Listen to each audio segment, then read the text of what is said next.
ഞങ്ങളുടെ ഉദ്ദേശം ശരിക്കും എല്ലാവരും പറയുന്ന പോലെ തന്നെ 20 സീറ്റ് ഞങ്ങൾക്ക് കിട്ടണമെന്നാണ് ഞങ്ങളുടെ ആഗ്രഹം. കഴിഞ്ഞ തവണ 19 കിട്ടി. അപ്പോൾ ആ 20ാമത്തെ സീറ്റ് നല്ലൊരു സ്ഥാനാർത്ഥി ഇറക്കിയിട്ട് ആലപ്പുഴയിൽ 20 സീറ്റ് വരട്ടെ.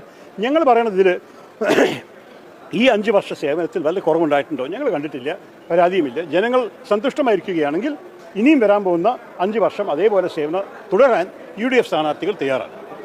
പത്മജ നമ്മളൊപ്പം കുറേ വർഷമായി പ്രവർത്തിച്ച ഒരു നേതാവാണ്. ഞാൻ തന്നെ അവർക്ക് വേണ്ടി പ്രചരണം ചെയ്തിട്ട് 2-3 തെരഞ്ഞെടുപ്പിൽ അവർ തോറ്റു. അപ്പോൾ അവർക്ക് അവസരം കൊടുത്തില്ലായിരുന്നു. അവർക്ക് നമ്മുടെ വില തെറ്റുണ്ടായിരുന്നു പാർട്ടിയുടെ സൈഡിൽ നിന്ന് എനിക്ക് തോന്നുന്നില്ല. അതുകൊണ്ട് ചെറിയൊരു ചുമ ഇപ്പോഴും ഉണ്ട് എനിക്ക്. അതുകൊണ്ട് അവർ വിട്ടുപോയത് അവരൊരു വ്യക്തിപരമായ ഒരു തീരുമാനമായി എടുത്താൽ മതി എന്നാണ് എൻ്റെ അഭിപ്രായത്തിൽ. എന്തായാലും അവരുടെ ജ്യേഷ്ഠനുണ്ട്, തെരഞ്ഞെടുപ്പ് ഇതുവരെ ജയിച്ചിരിക്കുന്ന ജ്യേഷ്ഠനാണ്, ആദ്യം നമ്മളിപ്പോഴും ഉണ്ടല്ലോ. അതുകൊണ്ട് എനിക്ക് അതിനെക്കുറിച്ച് ആ കുടുംബത്തിനെക്കുറിച്ച് ഒരു ചിന്തയുമില്ല. കരുണാകരൻ്റെ മകനായ K. മുരളീധരൻ നമ്മളുടെ ഒപ്പം നിൽക്കുന്നുണ്ട്. അദ്ദേഹം എല്ലാ വിധത്തിലും അദ്ദേഹത്തിൻ്റെ അച്ഛൻ്റെ ലെഗസിയെ മുന്നോട്ട് കൊണ്ടുപോകാനാണ് അദ്ദേഹം